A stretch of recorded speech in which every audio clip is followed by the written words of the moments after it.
बोलो सहजान स्वामी महाराज जनी जय घनश्याम महाराज जनी जय हरि कृष्ण महाराज जनी जय बापा श्री जय सदगुरु श्री जय स्वामीनारायण भगवान जय। हे दयाळु आप सदाय राजी रहो एवं दिव्य जीवन जीवो छे, दया करो दया करो दया करो। हे दयाळु आप सदाय राजी रहो एवं दिव्य जीवन जीवो छे, दया करो दया करो दया करो। जय स्वामीनारायण।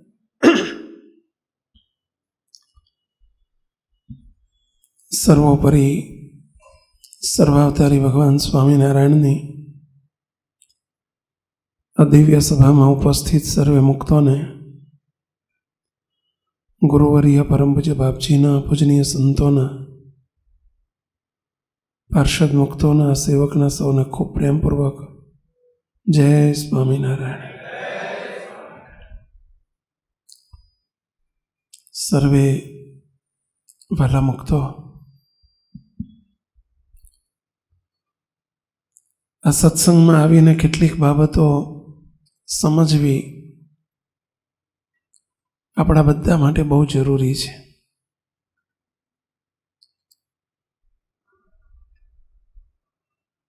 જગતની અંદર સંસારનો માર્ગ છે એને કહેવાય છે વ્યવહારિક માર્ગ, સંસારનો માર્ગ, જેમાં તમે બધા રાત્રિ દિવસ ખૂબ એના માટે મથો છો, પ્રયત્ન કરો છો અને સુખી થવા માટે દરેક વ્યક્તિ એના માટે અથાગ દાખલા, અથાગ પ્રયત્નો સવારથી રાત સુધી આપણે કરીએ છીએ। બીજો છે આધ્યાત્મિક માર્ગ, જેમાં અત્યારે આપણે આવીને બેઠા છીએ। બે માર્ગ થયા, એક વ્યવહારિક માર્ગ જેને બીજા શબ્દોમાં કહેવાય સાંસારિક માર્ગ, અને બીજો કહેવાય આધ્યાત્મિક માર્ગ જેને કહેવાય છે સત્સંગ।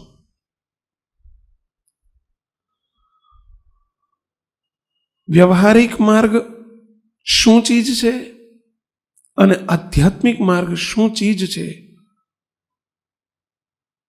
એ થોડું સમજવું આપણા માટે પહેલી જરૂરિયાત છે, બહુ જરૂરી છે।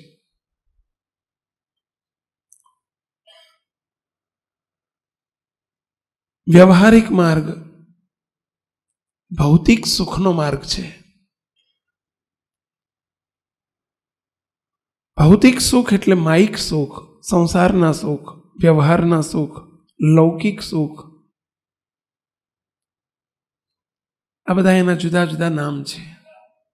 ગાડી, બંગલા, પૈસો, દ્રવ્ય, સંપત્તિ, સ્ત્રી, પુરુષ, બાળકો, માન, મોટપ, પ્રશંસા, વાહવાહ, કીર્તિ, આબરૂ, આ બધા જ ભૌતિક સુખો છે, સંસારિક સુખો છે। સંસારમાં રહ્યા એટલે જરૂરી છે, પરંતુ એ કાયમી અને અવિનાશી સુખ નથી। જે દેહમાં આ જીવાત્મા જાય છે તે દેહમાં આ બધું મળ્યું છે અને મળે છે, કર્માનુસારે પણ મળે છે। જેવા કર્મ કર્યા હોય પૂર્વજન્મની અંદર એ રીતે પ્રારબ્ધાનુસારે, કર્માનુસારે પણ આ બધું જીવને મળે છે। સત્સંગ શાના માટે છે? અધ્યાત્મ માર્ગ શાના માટે છે? આખો સંસારનો માર્ગ છે, પરંતુ એ કરતા કરતા પણ મુખ્ય એક વાત કરવાની છે આપણે। જીવાત્મા અનંત જન્મથી પુનરપી જનનમ પુનરપી મરણમ પુનરપી જનની જઠરે શયનમ, માતાના ગર્ભાશના દુઃખો અનાદિકાળથી ભોગવતો આવ્યો છે। એક જન્મ મૂક્યો અહીંયા એમ કહેવાય છે આ સંસારની અંદર કે ફલાણાનું મૃત્યુ થયું, સત્સંગની ભાષામાં ફલાણા ભાઈ ધામમાં ગયા, તમારી ભાષામાં કોઈ ગુજરી ગયું, ઓફ થઈ ગયું, આવું તમે બધા બોલો છો. અને જાડી ભાષામાં એમ કહેવાય કે ફલાણા ભાઈ મરી ગયા એવું બોલાય, જાડી ભાષામાં એવું બોલે. પરંતુ એ મર્યા પછી કે મૃત્યુ પછી ફરી પાછો જન્મ છે, અને જન્મ થયા પછી ફરી પાછો મૃત્યુ છે, મૃત્યુ પછી જન્મ છે, જન્મ પછી મૃત્યુ છે. અને આ ઘટમાળ અનાદિકાળથી ચાલે છે. આ જીવાત્મા અનેક દેહ ધરી ધરી ધરી ધરીને આ મનુષ્ય દેહને પામ્યો છે. આ ચક્ર ચાલ્યા જ કરે છે, ચાલ્યા જ કરે છે. મોટા સંતો એટલે કહેતા કે મરના મરના સહુ કહે, પણ મરી ન જાણે કોઈ. બ્રહ્માનંદ કહે એસા મરના કે ફિર જન્મ મરણ ન હોય. ફરીથી જન્મ ને મૃત્યુ ફરીથી ચાલુ ન રહે, એનું નામ સાચું મૃત્યુ કહેવાય, કે ફરી જન્મ ન ધરવો પડે. અને એને કહેવાય છે જીવાત્માનો મોક્ષ, એને કહેવાય છે આત્યંતિક કલ્યાણ, એને કહેવાય છે છેલ્લી ભાષામાં અનાદિમુક્તની સ્થિતિ, જ્યાં ફરી એથી આગળ કશું જ નથી. એ અધ્યાત્મ માર્ગ છે. એના માટે આ સત્સંગ છે, એના માટે આ મંદિરો છે. હવે એમાં આગળ વધવા માટે અધ્યાત્મ માર્ગ પણ આપણો ફળીભૂત થાય, સફળ થાય, આ જીવાત્માનો છેલ્લો જન્મ થાય અને આલોકમાં પણ સુખ મળે, એવું કોઈ કોમ્બિનેશન ખરું? તો ભગવાન સ્વામિનારાયણે એના માટે આ સંપ્રદાય સ્થાપ્યો કે જે આ સત્સંગમાં આવે અને ભગવાનની શરણાગતિ સ્વીકારે, એટલે સ્વામિનારાયણ ભગવાને એને બંને આશીર્વાદો આપી દીધા કે એનું આલોક અને પરલોકની જવાબદારી અમારી છે. આવા સ્વામિનારાયણ ભગવાને કોલ આપ્યા છે કે મારો આશ્રિત કોઈ દિવસ અન્ન ધન વસ્ત્રે દુઃખી નહીં થાય. આ સ્વામિનારાયણ ભગવાનનો આશીર્વાદ છે. એ આલોકના સુખની વાત થઈ. અને પરલોક કહેતા જે ભગવાન સ્વામિનારાયણે આશીર્વાદ આપ્યો કે અમારું શરણાગતિ સ્વીકારશે, અમારો આશ્રિત થશે, એને બીજો જન્મ નહીં ધરવો પડે. આ ભગવાન સ્વામિનારાયણનો આશીર્વાદ છે. એને ફરીથી બીજો જન્મ નહીં ધરવો પડે.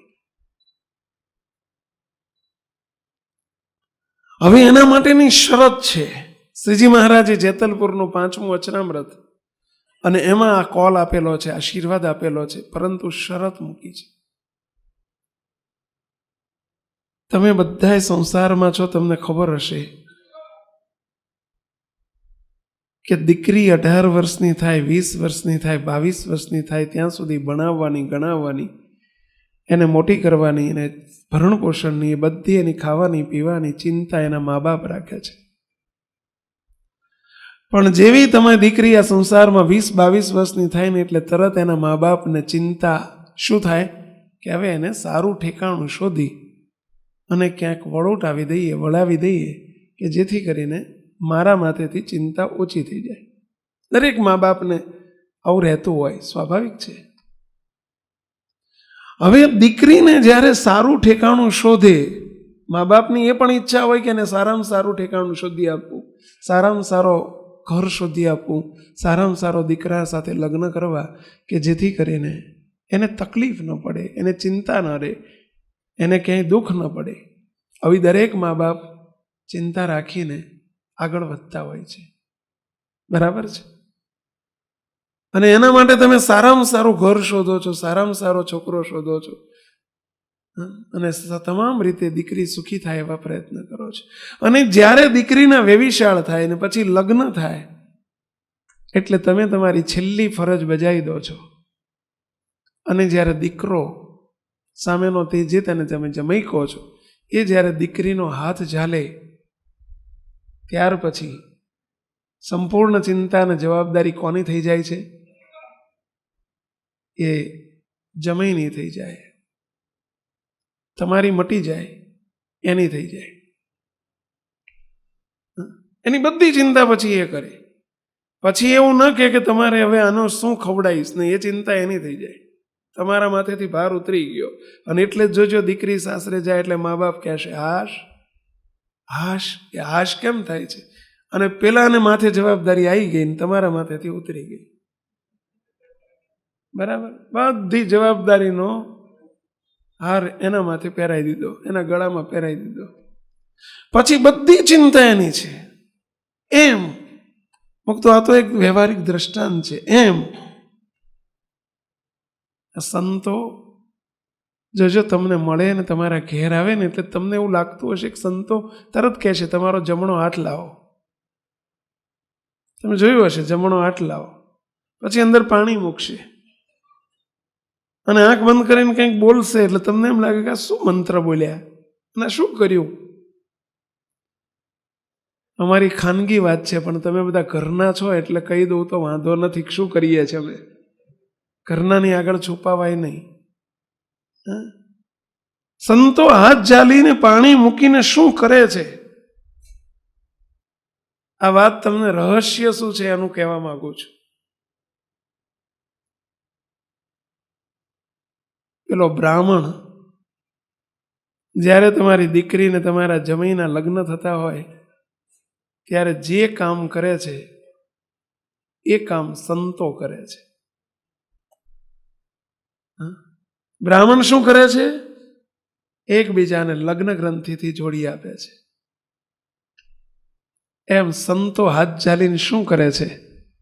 તો સંતોમાં રહીને ભગવાન હાથ ઝાલે છે અને સંતો ભગવાનને પ્રાર્થના કરે છે, હે પ્રભુ, આજથી આ તમારો છે, માટે તમે આની સાથે લગ્ન કરી નાખજો. સંતો ભગવાન સાથે આપણું લગ્ન કરાવે છે. હાથ ઝાલીને શું કરે છે? આ રહસ્ય કહું છું, અમારું સત્સંગનું રહસ્ય કહીએ છીએ કે સંતો મુમુક્ષુનો જે મોક્ષાર્થી છે આપણને હાથ ઝાલીને ભગવાનને સોંપી દે છે કે હે ભગવાન, આજથી આ હવે તમારો થાય છે. જેમ પેલી દીકરી, જેમ પેલી જમાઈની થાય છે, એમ આજથી આ મુમુક્ષુ, આ આત્મા, એ આત્માને વર્તમાન ધરાવે છો. અંદર રહેલો જે જીવ છે ને, દેહના તો તમે લગ્ન કર્યા, એની સાથે અમારે કોઈ નિસ્બત નથી, પરંતુ અમે દેહ સાથે લગ્ન નથી કરાવતા. દેહના દેહ સાથે લગ્ન કરાવે એને કહેવાય બ્રાહ્મણ, અને જેના આત્માના પરમાત્મા સાથે લગ્ન કરાવે એને કહેવાય સંત. સંતમાં અને બ્રાહ્મણમાં તફાવત શું છે? આ સંતનો ધર્મ છે. સંત આત્માના અંદર રહેલો જે ચૈતન્ય છે, આત્મા છે, જીવાત્મા છે, એ જીવાત્માના ભગવાન સાથે, પરમાત્મા સાથે લગ્ન કરાવે છે. અને લગ્ન કરાવવાનું કામ સંતો કરે છે. આપણને એમ થાય કે શું કર્યું, પરંતુ ભગવાનને સોંપણી કરી, તમારી શરણાગતિ અપાવી, આપણને આશ્રય અપાવ્યો કે એ ભગવાન, જેમ દીકરી પેલા દીકરાની શરણાગત થઈ જાય છે, સરેન્ડર થઈ જાય છે, ટોટલી સરેન્ડર થઈ જાય છે, એમ હે ભગવાન, આ જીવ તમને સરેન્ડર થાય છે, એટલે હવે તમે એની ચિંતા રાખજો, તમે એની જવાબદારી સ્વીકારજો. સરેન્ડર થાય છે. એટલે આ શું છે? સંતો હાથ ઝાલીને શું કરે છે? તો આપણને સરેન્ડર કરે છે. કોને સરેન્ડર કરે છે? સરેન્ડર એટલે શરણાગત. સરેન્ડર શબ્દ ઇંગ્લિશ શબ્દ છે અને શરણે કરે છે એ ગુજરાતી શબ્દ છે. શરણે કરે છે. અને પહેલી જરૂરિયાત છે, કોઈ પણ માર્ગની અંદર જ્યારે સરેન્ડર થવાય ને ત્યારે જ સામેની જવાબદારી ચાલુ થાય. તમે ડૉક્ટરને બતાવવા જાઓ ને, પછી ઓપરેશન કરવાનું હોય ને ત્યારે પહેલો ડૉક્ટર શું કરે છે ખબર? સરેન્ડર કરાવે છે. સાચી વાત છે? તમને લખાઈને સહી કરાવી લે કે હું થિયેટરમાં લઈ જાઉં, પહેલાં સહી કરો. એ સરેન્ડર કરાવે છો કે જે કંઈ છે હું એનો પૂરેપૂરો પ્રયત્ન કરીશ એને સુધારવા માટે, પરંતુ છતાંય સરેન્ડર થઈ જવાય પછી જે ઓપરેશન શરૂ કરે છે. તમે બસમાં ટિકિટ લઈને પૈસા આપીને સરેન્ડર થાઓ છો ડ્રાઈવરને. જોજો, તમે પૈસા આપીને અંદર બેસો છો ને એટલે કંડક્ટર તમને સરેન્ડર કરે કે ભાઈ જો બસમાં બેઠા એટલે તમને ઠેકાણે પહોંચાડશું, પણ સરેન્ડર થઈ ગયા છે. તમે કોઈ દાડો જઈને પછી ટકોર કરી ડ્રાઈવરને કે ભાઈ સાહેબ, મારા બાપાનો એકનો એક દીકરો છું, હાથ ખોટનો મને ઠેકાણે પહોંચાડજે, એવું કીધું પહેલાં? બોલો, સરેન્ડર થઈને તમે નિશ્ચિંત થઈને બેસી જાઓ છો તો બધા જ પેસેન્જર સૂઈ ગયા હોય, પરંતુ પેલો એક જાગતો હોય.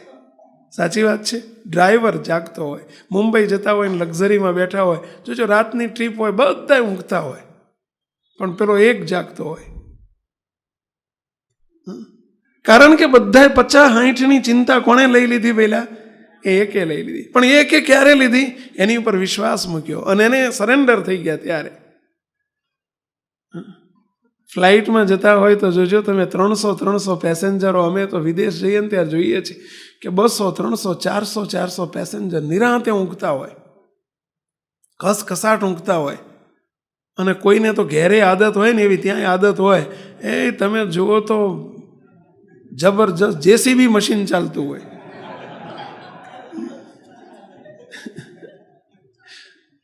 રાજુભાઈ તમે સાંભળેલું? હા, મેં તો તમારું જ સાંભળેલું એટલે કહું છું.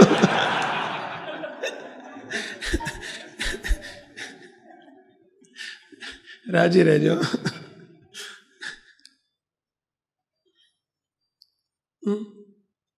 બધા ઘસઘસાટ 300 પેસેન્જર ઊંઘતા હોય અને બોલા 2 આગળ બેઠા હોય ને પાયલોટ, બોલો એ જાગતા હોય. હવે એ ઊંઘી જાય તો શું થાય પહેલા? બધા કાયમી ઊંઘી જાય ને પહેલા, પણ એ બે ના ઊંઘે. ઘસઘસાટ બધા ઊંઘે ને જાગે. કેમ જાગે છે? ખ્યાલ આવ્યો કેમ જાગે છે? એને સરેન્ડર થઈ ગયા છે. 300-400 એને સરેન્ડર થઈ ગયા છે, એની પર વિશ્વાસ મૂક્યો છે, એને શરણાગત થઈ ગયા છે. એટલે હવે પછીની બધી જવાબદારી કોની થઈ ગઈ પહેલા? એ 2 જણની થઈ ગઈ. આગળ 2 પાયલોટ બેઠા હોય ને એની થઈ ગઈ.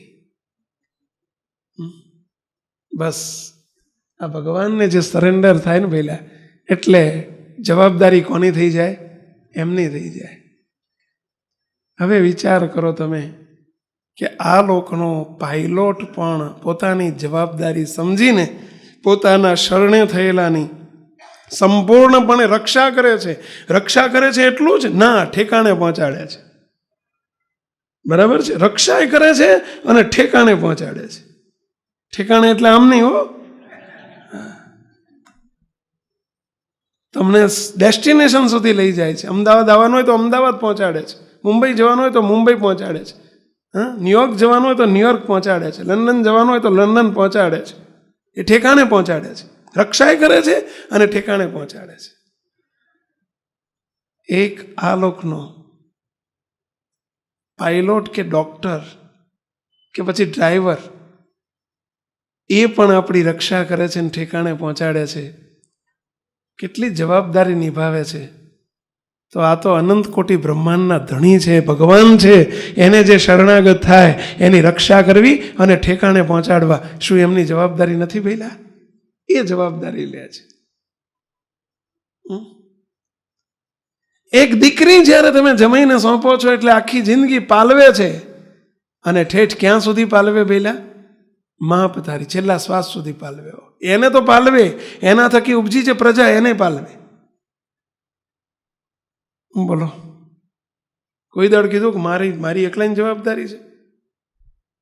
એટલે આ ભાઈ એકની જ થઈ છે તો એકલાની જ જવાબદારી હોય ને. પણ એના માટેની શરત શું છે સાંભળજો. અમે જાણીએ છીએ, અમને બહુ વ્યવહારિક નોલેજ નથી, એટલે ક્યાંક ભૂલ પણ થઈ જાય તો રાજી રહેજો. પરંતુ એની શરત 2 છે, અમે સમજીએ છીએ એ પ્રમાણે. કે દીકરી જ્યારે સાસરે જાય છે અને પોતાના પતિ ગૃહે જાય છે અને જ્યારે લગ્ન ગ્રંથિથી જોડાય છે, એટલે એની 2 શરત મુખ્ય છે. બોલો, જવાબદારી નિભાવે છે પણ એની સામે 2 શરત મુખ્ય છે. એકની જ થઈને રહેવું પડશે. આ શરત મને લાગે હોય, ભલે બોલાતો નથી પણ હોય જ.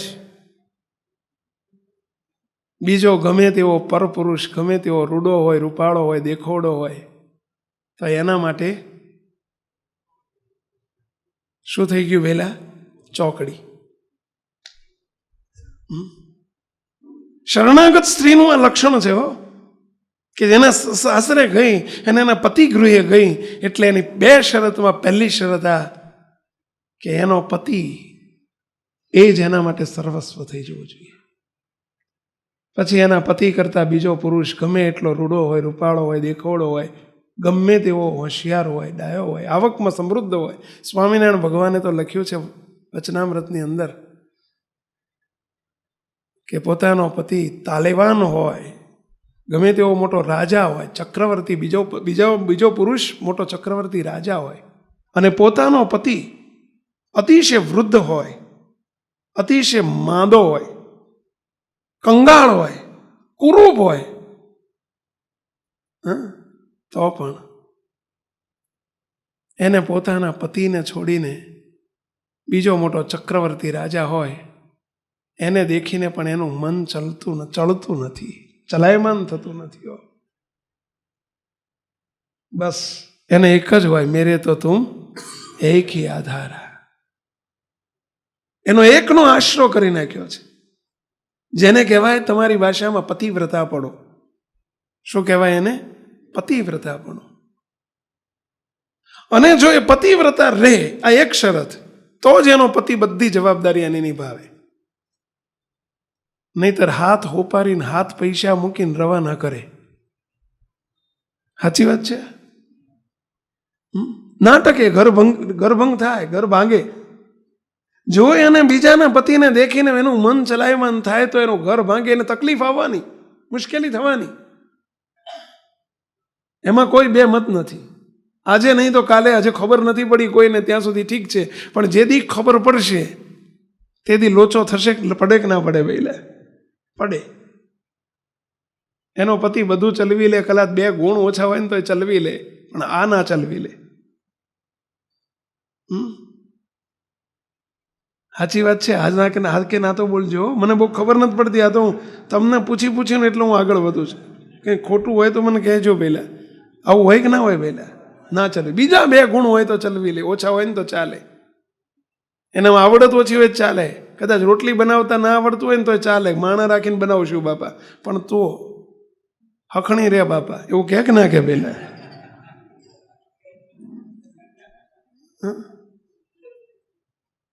એટલે પહેલું શું જોઈએ? એ શરણે એનો ધણી બધી જ જવાબદારી નિભાવે છે, પરંતુ એની 2 શરતોમાં પહેલી શરત આ કે એને પતિને સર્વસ્વ માની લેવું પડે.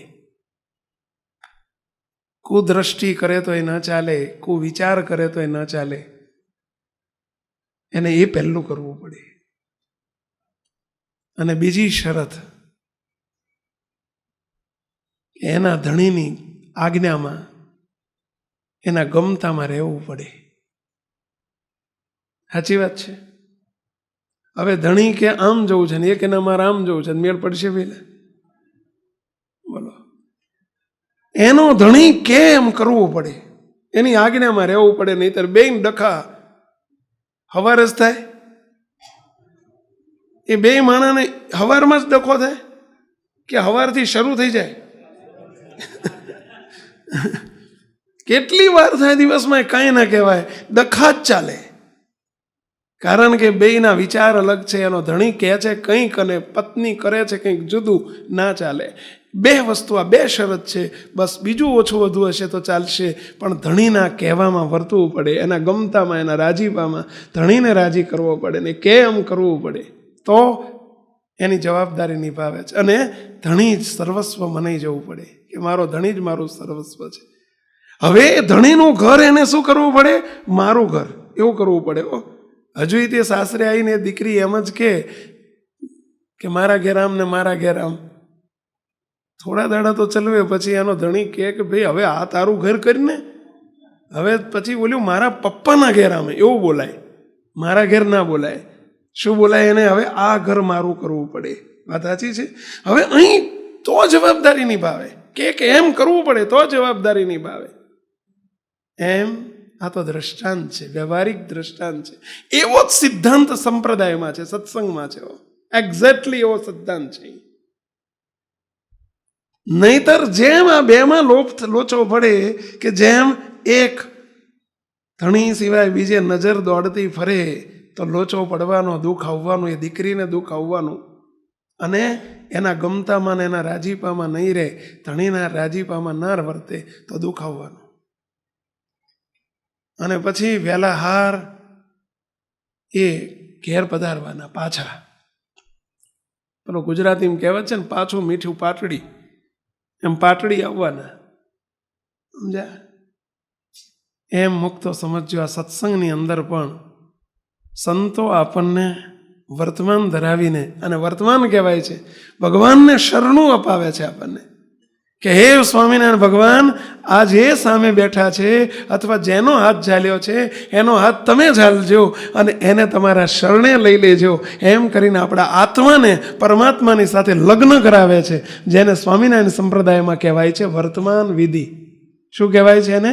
વર્તમાન વિધિ. એ વર્તમાન ધરાવે છે. આ મારું રહસ્ય કીધું કે હાથ ઝાલીને પાણી મૂકીને શું કરે છે, તો આ કરાવે છે. આપણને ભલે ખબર નથી પડતી હો, પણ કરાવે છે. આ જાહેરમાં તમને બધાને કીધું એટલે તમને બધાને સંકલ્પ થતા હોય ને તો હવે ના થાય કે હા લગ્ન થઈ ગયા હવે તમારા, તમારા લગ્ન કરાયા. તમે કહેશો કે મારા તો 20 વર્ષ પહેલાં થઈ ગયા હતા. એ તમારા દેહના દેહ સાથે લગ્ન થયા હતા. આત્માના લગ્ન બાકી હતા. અને આત્માના લગ્ન બામણ ના કરાવી શકે. એ કોને? આત્માના પરમાત્મા સાથે લગ્ન કરવાનું કામ સંતોનું છે. અને એ તમને આજે ઘણા વર્ષો, ઘણા તો 80 વર્ષે અમારે લગ્ન કરાવવા પડે. બોલો, આજે હમણાં એક બાપાને અમે 75-80 વર્ષના હતા, 75 વર્ષે લગ્ન કરાયા. કહો હવે આવું બોલાય નહીં તો કે મને 75 વર્ષે ડોશી ધામમાં જતી રહી, તો આ તો બીજા ડોહા જોડે કરાયા. સમજ્યા? પરંતુ લગ્ન કરવા નાનપણથી જ જરૂરી છે. આત્મા ને પરમાત્મા સાથે લગ્ન થયા વગર જન્મ મરણ ટળતા નથી. અવિનાશી વર મળે તો જ એનો વિનાશ નથી, નહીતર રંડાવાનું ને મંડાવાનું ચાલુ ને ચાલુ જ રહે. પણ હવે ભગવાનને સંતો આપણને લગ્ન કરાવી આપે પછીની જવાબદારી આપણી 2 નિભાવવાની છે. છતાંય તે જો નહીં થાય તો દુઃખ આવશે, તકલીફ આવશે. હમણાં ઘણા બધા હરિભક્તો અમને પ્રશ્ન પૂછતા રોજ અમારે 5-10 કેસ રોજ આવે છે કે સ્વામી તકલીફ બહુ છે, મુશ્કેલી બહુ છે, દુઃખ બહુ છે.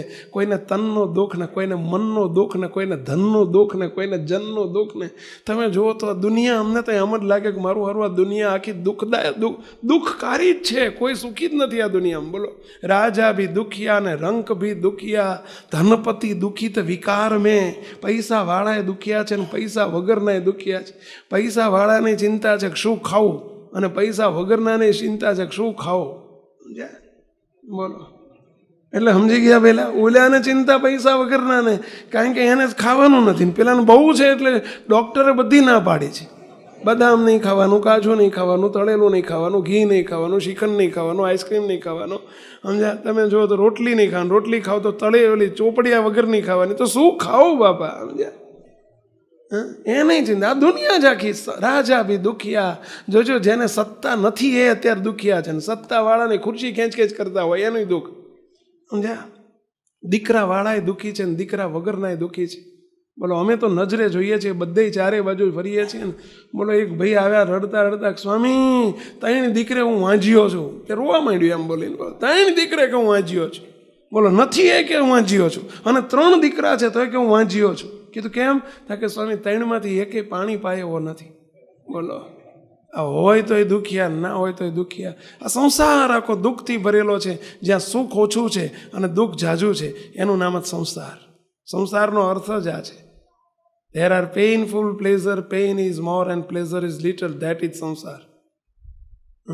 સંસારની વ્યાખ્યા જ આ છે કે જ્યાં દુઃખ ઝાઝું છે ને સુખ ઓછું છે, એનું નામ સંસાર. હવે એમાંથી ભગવાનને સંતના, ભગવાનના શરણે ગયા, એને આપણે પોતાનું સોંપ્યું, એની સાથે લગ્ન કર્યા. ભગવાનને સંતો એની સાથે આપણને વળાવે છે, લગ્ન કરાવે છે, વર્તમાન ધરાવે છે, અને છતાંય દુઃખ આવે છે. એનું કારણ શું છે? ભગવાનના થયા પછી દુઃખ ના આવવું જોઈએ. જગત તો દુઃખથી ભરેલું છે જ, પરંતુ ભગવાનના ભક્તને ભગવાન સાથે લગ્ન થયા અને ભગવાને આશીર્વાદ આપ્યા કે અમારા ભક્તને કોઈ પ્રકારનું દુઃખ અમે નહીં રહેવા દઈએ, કારણ કે દુઃખ નાશક અને દુઃખ સુખદાયક તો એ છે. અને એના થયા પછી દુઃખ આવે, નવેની વાત કહેવાય. અમારી જોડે મોટા ભાગના કેસ આવતા હોય છે એ જગતના જીવો ઓછા આવતા હોય છે. મોટા ભાગના અહીંયા જ ભગવાનના શરણે થયેલા જ આવતા હોય છે કે સ્વામી બહુ દુઃખી છું, તકલીફ છે, મુશ્કેલી છે, તો વારંવાર પર પ્રશ્નો લઈને આવતા હોય છે. તો અમને પ્રશ્ન થાય, તમને થતો હશે કે સારું સ્વામી કાયમ એમ કહે છે, સ્વામિનારાયણ ભગવાન કાયમ એમ કહે છે, જેતલપુરના 5મા વતનામૃતમાં મહારાજે આશીર્વાદ આપ્યો છે કે અમારા ભક્તની રક્ષા કરવાની જવાબદારી અમારી છે, એને દુઃખ નહીં આવે, અમારો ભક્ત કોઈ દિવસ અનવસ્ત્રે દુઃખી નહીં થાય, એની જવાબદારી લીધી છે, છતાંય દુઃખ કેમ આવે છે? પ્રશ્ન થાય. પહેલું જ આપણે જોઈ લીધું મુક્તો, દીકરીને હારા ઘેર મોકલી છે અને તોય પાછી કેમ આવી? એ દુઃખી થઈને કેમ આવી? એ દુઃખી કેમ છે? હારું એનો પરિવાર હારો છે, છોકરો હારો છે, બધું ખાનદાન જાણીને તમે વળાવી દી, બરાબર છે, તો એ પાછી કેમ આવી? તો સમજી લેવાનું પેલા મુખ્ય 2 કારણ કીધા ને હમણાં પહેલા. એમ આપણને તે ભગવાનના ભક્તને આ હારું ઠેકાણું મળ્યું, આવા સર્વોપરી ભગવાન સાથે આપણે એ અમર વર સાથે આપણને વળાયા, અને છતાંય ભગવાનના ભક્તને દુઃખ કેમ આવે, તકલીફ કેમ પડે છે? તો જેમ દીકરીને તકલીફ પડવાના 2 કારણો છે. સાસરે ગયા પછી ખાનદાન ઘર હોય, ખાનદાન પરિવાર હોય, દીકરો ખાનદાન હોય, છતાંય તે દુઃખ આવે છે. એના 2 કારણ. એક મોટામાં મોટું, એની દ્રષ્ટિ સારી નથી, એટલે કે હજુ એનું પતિમાં જીવ ચોંટ્યો નથી, એને હજુ બીજે લાવા ઝાંખા મારે છે, એટલે દુઃખ આવે છે. અને કાં તો એના ધણીની આજ્ઞામાં રહેતી નથી, એટલે દુઃખ આવે છે. એમ આપણને પણ દુઃખ આવવાના, ભગવાનના ભક્તને દુઃખ સાથી અને ભગવાનના ભક્તને દુઃખ આવે છે. એનું કારણ શું? આ ભગવાન સ્વામિનારાયણનો આશરો કર્યા પછી એને દુઃખ હોઈ શકે જ નહીં. કારણ કે મહારાજ એમ બોલ્યા છે કે મારી મરજી વિનારે કોઈથી તરણું ન તોડાય. શ્રીજી મહારાજ કહે છે અમારી મરજી વગર કોઈથી તરણું ન તૂટે. તો પછી ભગવાન પોતાના ભક્તને દુઃખ આપે ખરા? આપે? આ લોકોનો ખાનદાન સસરા હોય ને ખાનદાન સાસુ હોય ને ખાનદાન ધણી હોય તો તે કંઈ એમને એમ દુઃખ ના આપે.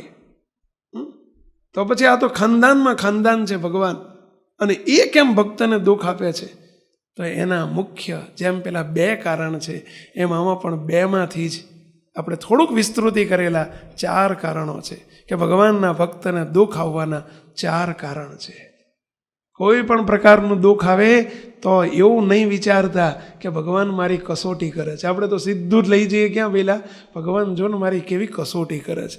એટલે આ કસોટી કરવાને ક્યાં આપણે લાયક હતા? કસોટી કરે પહેલાં. કસોટી સોનાની થાય. ક્યાંય લોઢાની કસોટી જોઈ જ પહેલાં? આપણે ક્યાં હોના જેવા હતા તો આપણી કસોટી કરે? કહો જોઈ. એટલે સીધું એ નહીં લાવતા કે ભગવાન કસોટી કરે છે. ના, આ 4 કારણો તપાસવા જોઈએ ભગવાનના ભક્તને. બહુ ધ્યાનથી સાંભળજો. હમણાં જ હું આવતો હતો ને આવતા જ મને એક ભાઈએ 2 મિનિટ બેસાડી દીધો અને અંદર આવીને કહ્યું, રડવા માંડ્યા કે સ્વામી બહુ મુશ્કેલી છે, બહુ દુઃખ છે. મેં કીધું આપણે પછી મળીએ છીએ, કાલ મળીએ છીએ, પણ કે સ્વામી મને મળજો, બહુ દુઃખી છું. આવું ભાઈ સાહેબ, મને ભગવાનના ભક્તને દુઃખ કેમ આવ્યું? આ મને વિચાર અત્યારે વિચાર એટલે આવી ગયો, કારણ કે એ વિચારમાં જ હું આવી રહ્યો હતો અહીંયા કે જો ભગવાનના ભક્તને દુઃખ કેમ આવ્યું. આ એક ભાઈની વાત નથી, આ તો ઘરની હોળી છે. તમે બધા નથી આવતા એ બદલ તમને થેન્ક યુ, તમારો આભાર માનું છું કે તમે ફરિયાદ લઈને નથી આવતા બધાય, પણ અંતરમાં આપણે ભગવાનના શરણે આવ્યા છતાંય દુઃખ કેમ આવે છે? આપણને કેમ મુશ્કેલીઓ આવે છે? કેમ પારાવાર મુશ્કેલીઓ છે? એનો મુખ્ય 4 કારણો છે. એક, પહેલું જ, આપણને જેની શરણાગતિ સ્વીકારી છે, જેને આપણે શરણે થયા છીએ, એવા આપણા ઈષ્ટદેવ સ્વામિનારાયણ ભગવાન, એમાં હજુ આપણી વૃત્તિ ચોંટી નથી. જેને બીજા શબ્દોમાં કહીએ પતિવ્રતાની ભક્તિમાં હજુ ક્યાંક ફેર છે, એના હજુ થયા નથી. એક આ લોકમાં તે સ્ત્રીએ પોતાના પતિને શરણાગત થયા પછી એની જ થઈને રહેવું પડે. સાચી વાત છે, એની જ થઈને રહેવું પડે, નહીતર દુઃખ આવે છે. એના ધણીને વાલી ના થઈ શકે. એમ આપણે જેના શરણે, જેનું શરણું સ્વીકાર્યું છે, કોઈ દુઃખ ના આવે મુક્તો. આ એક અમે ચેલેન્જથી કહીએ છીએ, સ્વામિનારાયણ ભગવાને કહ્યું છે. આ એટલે અમે કહીએ છીએ કે જેને ભગવાન સ્વામિનારાયણનો દ્રઢ આશરો હોય, સ્વામિનારાયણ ભગવાને પોતે પ્રથમના 33મા વતનામૃતમાં આ જવાબ આપ્યો છે કે ભગવાનનો દ્રઢ આશરો હોય, અને દ્રઢ આશરો એટલે પતિવ્રતાની ભક્તિ. દ્રઢ આશરો રાજી કર્યાનો મોટામાં મોટો ઉપાય કર્યો છે કે ભગવાનને પ્રસન્ન કરવાનો, રાજી કરવાનો ઉપાય શું? તો દ્રઢ આશરો, કે જે આશરામાં કોઈ પ્રકારની પોલ ન હોય. બસ મેરે તો તુમ એક હી આધારા. સહેજ દુઃખ આવે, સહેજ ભગવાન કંઈક કરે અને આપણું મન ભમી જાય, ચવી જાય અને આપણી પતિવ્રતાની ભક્તિમાં ફેર પડી જાય. બસ એક આશરો ભગવાનને આ પ્રાર્થના કરો, હે મહારાજ હું તમારા શરણે આવ્યો છું, બસ મેરે તો તુમ એક હી આધારા. બ્રહ્માનંદ સ્વામી અને મુક્તાનંદ સ્વામી એક કીર્તન બનાવ્યું છે અને એમાં આ જ વાત લખી છે કે નાવ કે કાગ કી ગતિ ભય મેરી, નાવ કે કાગ કી ગતિ ભય મેરી, જહાં દેખો તહાં જલનિધિ ખારા. શું કહે છે? હે મહારાજ, જેમ કોઈ નાવની અંદર, દરિયામાં સ્ટીમર જતી હોય, નાવ જતી હોય અને અંદર ઉપર શઢ હોય અને શઢ ઉપર એક કાગડો બેઠો હોય, અને જ્યારે મધ દરિયે વાણ પહોંચ્યું હોય અને પેલા જોયું, નાવિકે જોયું ઉપર કાગડો બેઠો છે ને ખબર પડી, હવે હડ કરીને એને ઉડાડે. મધ દરિયે વાણ પહોંચ્યું છે, ચારેય બાજુ ખારો દરિયો છે, અને એને ઉડાડે તો એ ઉડી ઉડીને પાછી જઈને ક્યાં બેસે? પહેલા ગમે એટલો ઉડે કાગડો તો ઉડી ઉડીને પાછો ક્યાં જઈને બે? શઢ ઉપર જ બેસે. કેમ શઢ ઉપર જ બેસે? કોઈ લીમડા ઉપર જઈને ના બેસી જાય? વડ ઉપર ના બેસી જાય? કોઈ થાંભલા ઉપર, ઇલેક્ટ્રિકનો થાંભલો હોય ત્યાં જઈને ના બેસી જાય? ટેલિફોનના થાંભલા ઉપર ના બેસી જાય? મધ દરિયો છે ભાઈ, ચારે બાજુ જળ જળ જળ જળ સિવાય કંઈ છે જ નહીં, એટલે ક્યાં જઈને બેસશે? ગમે એટલો ઉડાડે તો એને બીજો કોઈ આધાર જ નથી. નાવ કે કાગ કી ગતિ ભય મેરી. હવે સમજણ પડી પહેલા? હે ભગવાન, મારી ગતિ, ગતિ એટલે મારી સ્થિતિ કેવી છે કે નાવના કાગડા જેવી છે. મારા માટે તમારા સિવાય બીજો કોઈ આધાર નથી. મુક્તો એક પકડી જ્યારે રાખીએ આધાર, તો એની ચિંતા બધી કરે ને કરે છે. 4-5 વર્ષ પહેલા અમદાવાદમાં એક બહુ મોટા શેઠ છે, બહુ મોટા બિલ્ડર છે, અને એ મારી પાસે આવ્યા, બેઠા હતા. મને કે સ્વામી, હમણાં એક 30 લાખનો ફ્લેટ બુક કરી દીધો. કે કોના માટે? તમે તો મોટા બંગલામાં રહો છો, ફ્લેટને શું કરવાનું? તો કે સ્વામી અમારા મુનિમજી માટે, અમારા મુનિમ માટે, મહેતાજી માટે. એકાઉન્ટન્ટ લખે છે ને એકાઉન્ટ. મેં કીધું એને 30 લાખનો ફ્લેટ? હા કે સ્વામી ભેટ. એને નક્કી કર્યું છે કે મારે ભેટ આપી દેવો છે. જબરું કહેવાય. કે પગાર આપો છો? કે પગાર, બોનસ બધું, પણ કે બધું. સ્વામી 20 વર્ષથી મારા ત્યાં નોકરી કરે છે, એટલો વફાદાર છે. સ્વામી એને હું પગાર આપું છું ત્યારે 25,000, એને સ્વામી 50,000 લાખની ઓફરો આવી છે, પણ કોઈ દાડો મને મૂકીને જવાનું નામ નથી લેતો. એટલું જ નહીં, પણ સ્વામી મને એણે કોઈ દાડો કીધું નથી કે મારો પગાર વધારો. ખાનદાનીથી એને મને ચોંટી રહ્યો છે. તો સ્વામી હમણાં એની દીકરીના લગ્ન કર્યા, 5 લાખનો ખર્ચો મેં કરી આપ્યો, ચિંતા ના કરીશ. છોકરાઓને ભણાવવાના સ્વામી, એને બધાને એન્જિનિયરને ડૉક્ટર કર્યા. સ્વામી અત્યારે મકાન નથી, એ નથી કીધું, એણે મને નથી કીધું કે મારે મકાન જોઈએ છે. હું ભાડાના મકાનમાં રહું છું. સ્વામી મારી જવાબદારી છે કે આટલો ખાનદાનને વફાદાર હોય ને મને એકને ચોંટી રહ્યો હોય તો મારે એને દીકરીની ચિંતા રાખવી પડે ને એના મકાનની ચિંતા રાખવી પડે. સ્વામી 30 લાખનો 3 બેડરૂમનો ફ્લેટ મારે અર્પણ કરી દેવો છે, આપી દેવો છે. કેવો એટલે આ એક આ લોકનો શેઠિયોય જો એને એક જગ્યાએ ચોંટી રહ્યો છે તો એની બધી ચિંતા પેલા શેઠે રાખી કે ના રાખી? પહેલાં દીકરીને પરણાવવાની ચિંતા શેઠે કરીને, છોકરાને ભણાવવાની કરી, અને તમે જુઓ તો ફ્લેટે આપવાની ચિંતા કરી. જો શેઠિયો આ લોકનો સમજી શકતો હોય તો આ અનંતકોટી બ્રહ્માંડના શેઠ નહીં સમજી શકે પહેલાં કે મારો બેટો મને ચોંટ્યો છે તો હવે મારે બધી ચિંતા રાખવી પડશે. ના જવાબદારી સંભાળે પહેલાં. પણ એના માટેનો શરત રાખી હતી કે બસ ભગવાનનો દ્રઢ આશરો, કે જે આશરામાં કોઈ પ્રકારની પોલ ન હોય, એવો દ્રઢ આશરો કરવો પડે. આ પહેલી શરત છે. એક વ્યવહારમાં કરવું પડે છે, આ શેઠિયા માટે કરવું પડે. તો આ તો અધ્યાત્મ માર્ગ છે, અને આ કોઈ નાનો સોનો વર નથી વહેલા. આ સામાન્ય વર નથી. આ તો અનંત કોટી બ્રહ્માંડના ધણી છે, અને એમની સાથે આપણે સંતોએ આપણું લગ્ન કરાયું છે. બસ એમાં વિશ્વાસ રાખીને જે વર મળ્યા છે એમાં એક દ્રઢ વિશ્વાસને દ્રઢ ભરોસો રાખીને એને જે ચોટ્યો રહે એની ચિંતા ભગવાન રાખે છે, જેને કહેવાય પતિવ્રતાની ભક્તિ. સર્વોપરી ઉપાસના અને પતિવ્રતાની ભક્તિ જો હોય તો ભગવાન એની ચિંતા કરે છે. એમાં કંઈક પોલ છે તો સમજી લેવાનું કે દુઃખ આવશે આવશે આવશે. જેમ દીકરીને એના ધણીમાં થોડોક પણ નજર ચૂકી ગઈ છે તો એને આજે નહીં તો કાલે દુઃખ આવશે આવશે આવશે. એમાં કોઈ બેમત નથી. એમાં આપણે ભગવાન સ્વામિનારાયણના શરણે આવ્યા પછી પહેલી શરત આ છે, ચિંતા કરવાની આપણે કોઈ જરૂર નથી. એ ચિંતા કરશે, આપણી પળે પળે ચિંતા કરશે, અને કરે છે. આપણી ચિંતા એ નહીં કરે તો બીજો કોણ કરશે? પેલા આપણે કરવાની જરૂર નથી, એ કરશે. પણ પહેલી શરત આ કે ભગવાનના થયા પછી આપણે એને પકડી રાખવા. બસ ગમે તેવી કદાચ સુખ દુઃખ આવે તો પણ આપણું જોવા માટે, ક્યાંક કસોટી લેવા માટે સુખ દુઃખ આવતું હોય અથવા ચેક કરતા હોય, પરંતુ એની પાછળ આપણે કે આની નિષ્ઠા કેવી છે. પરંતુ એક જ પ્રશ્ન, બસ, હે પ્રભુ મેરે તો તુમ એક હી આધારા. અને તો એને રક્ષા કરી લે, ભગવાન રક્ષા કરી લે. આપણે એક પ્રસંગ કહીએ છીએ બનેલો, આજથી 3 વર્ષ 4 વર્ષ પહેલા બનેલો પ્રસંગ. ગોઝારિયા ગામના એક આપણા હરિભક્ત છે, ગોઝારિયા નામ, ગાંધીનગરમાં રહે છે.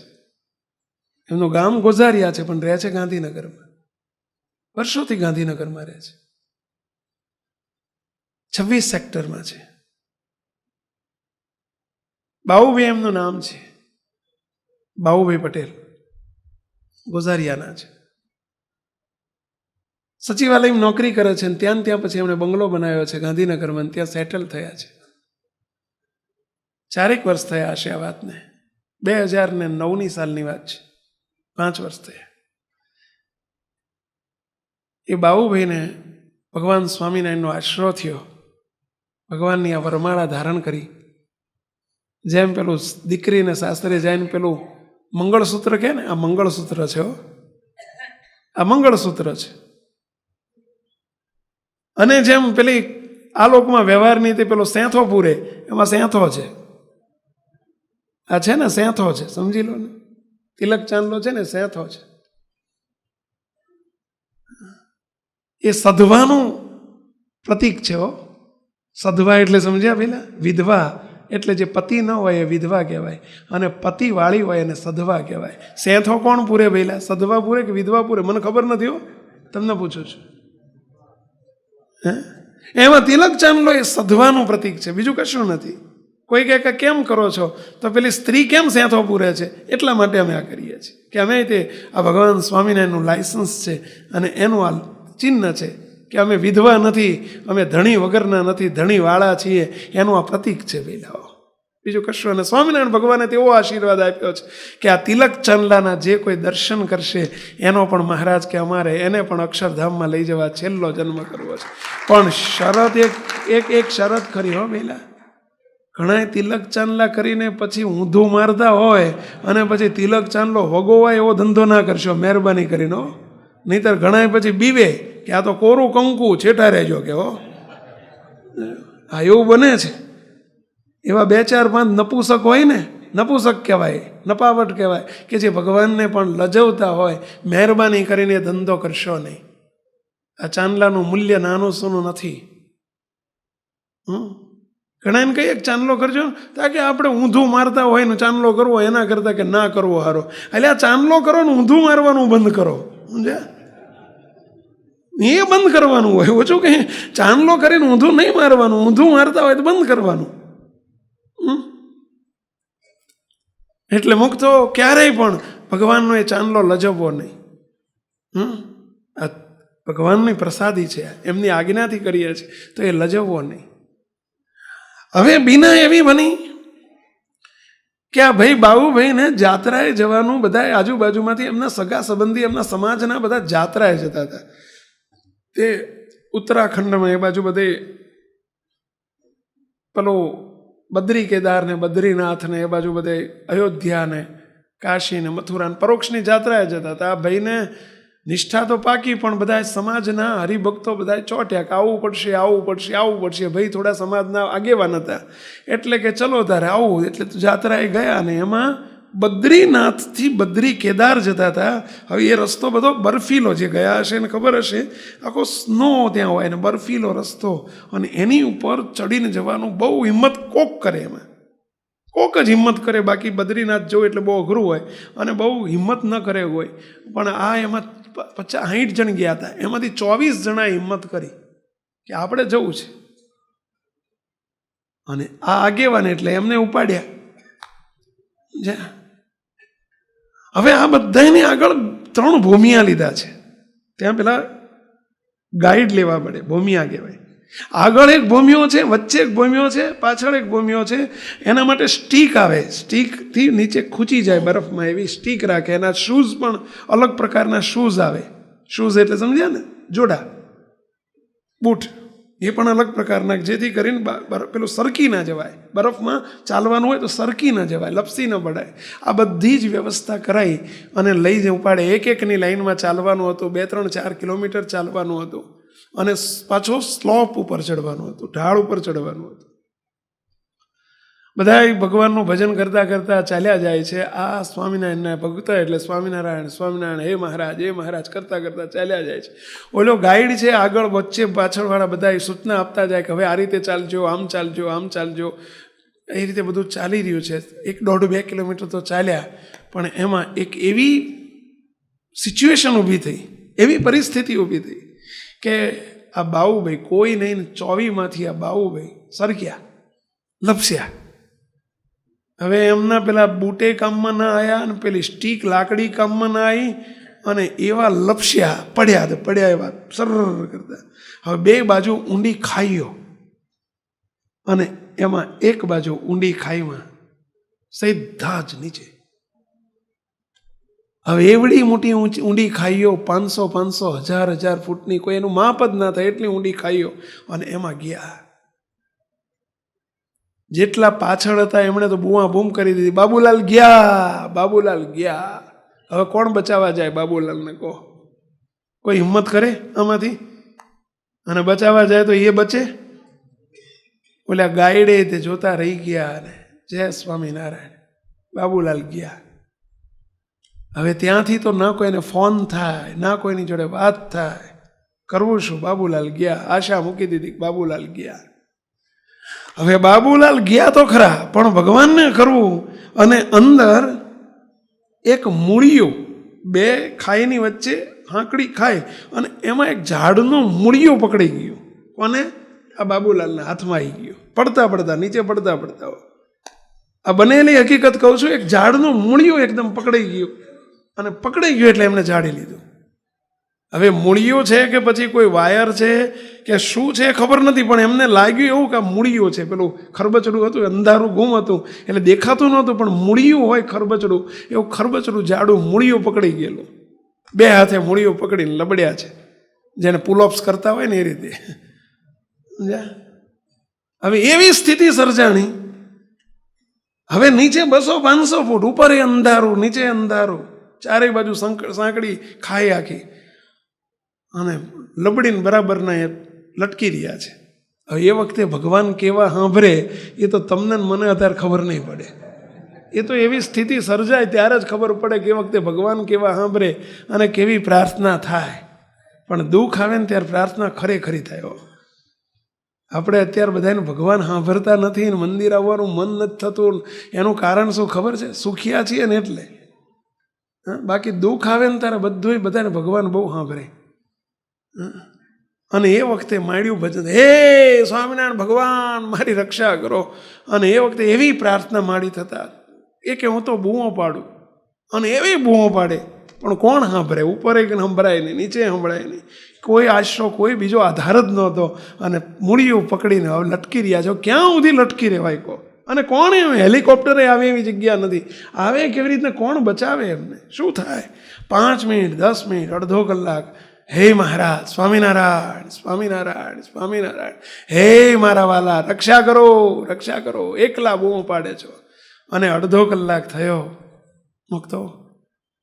સ્વામિનારાયણ ભગવાને એમને રીતસર સામે એકદમ પ્રકાશ પ્રકાશ પ્રકાશ થઈ ગયો અને 5 જ ફૂટ છેટે એ ખાઈમાં સ્વામિનારાયણ ભગવાનના દર્શન થયા. એમને માંડ્યા દર્શન થવા અને ભગવાન જાણે હાથમાંથી તેજ છૂટે છે અને ભગવાન આવીને ઊભા રહ્યા છે એવા એમને દર્શન થયા. અને પછી તો આનંદ સમાતો નથી. હે પ્રભુ મારી રક્ષા કરો. સ્વામિનારાયણ ભગવાન દર્શન દેતા થકા બોલ્યા, બાબુલાલ, નામ દઈને બોલાયો, બાબુલાલ. હવે એમને કોણે કીધું હશે બાબુલાલ નામ છે?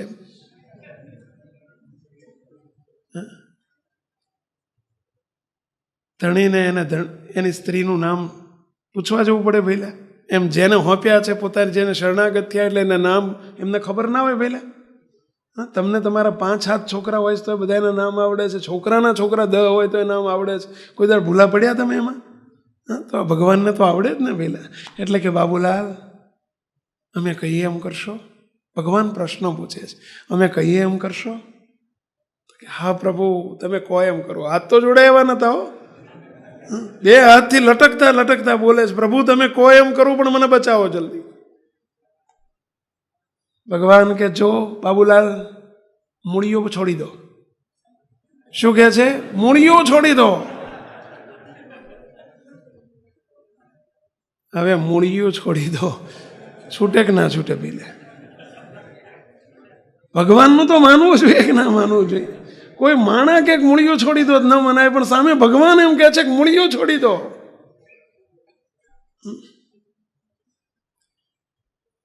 પેલા ભગત બાબુલાલ કે હે પ્રભુ મૂળીઓ છોડી દો તો તળિયે જવું કે હો. પ્રભુ કે તો હું જઉં છું, તાર મારું માનવું નથી, હું જઉં છું. અરે પ્રભુ જવાની ક્યાં વાત કરો છો, મને બચાવીને જવાનું છે. તો કે મૂળીઓ છોડી દો. હવે અહીંયા કામ કરે છે, એક બાજુ પ્રભુની આજ્ઞા છે, મૂળીઓ છોડી દો, બીજી બાજુ બુદ્ધિ કામ કરતી થઈ ગઈ. શું બુદ્ધિ કામ કરે છે? કે જો મૂળીઓ છોડી દઉં તો ગુરુત્વાકર્ષણનો નિયમ છે. પાછા તો માસ્તર હતા અને એમાં સાયન્સના ટીચર હતા પહેલા, એટલે એમને ગુરુત્વાકર્ષણના નિયમની ખબર કે ગુરુત્વાકર્ષણનો નિયમ ન્યૂટને શોધ્યો ત્યારથી એ જ શોધ્યો છે કે હંમેશા પેલું સફરજન પડે તો સીધું ક્યાં જાય? પહેલા હેઠું જ જાય. એમાં આ 80 કિલોનું સફરજન એ સીધું ક્યાં જાય? પહેલા હેઠું જ જાય. 250 ગ્રામનું હોય, 100 ગ્રામનું હોય તો નીચે જ જાય, તો 80 કિલોનું ઉપર જાય. એટલે એક બાજુ બુદ્ધિ છે, એક બાજુ સાયન્સ છે, એક બાજુ ભગવાન છે. ભગવાન એમ કહે છે કે બાબુલાલ મૂળીઓ છોડી દો. અરે પ્રભુ મૂળીઓ છોડો તો નીચે જવું. ભગવાન કે મારી પર વિશ્વાસ નથી ને, એટલે હું જઉં છું ત્યારે. અરે પ્રભુ પૂરો વિશ્વાસ છે. તો પૂરો વિશ્વાસ છે મૂળીઓ છોડી દો. હવે બુદ્ધિ કામ કરી રહી છે. સાલું મૂળીઓ છોડું તો મારી દશા શું થાય?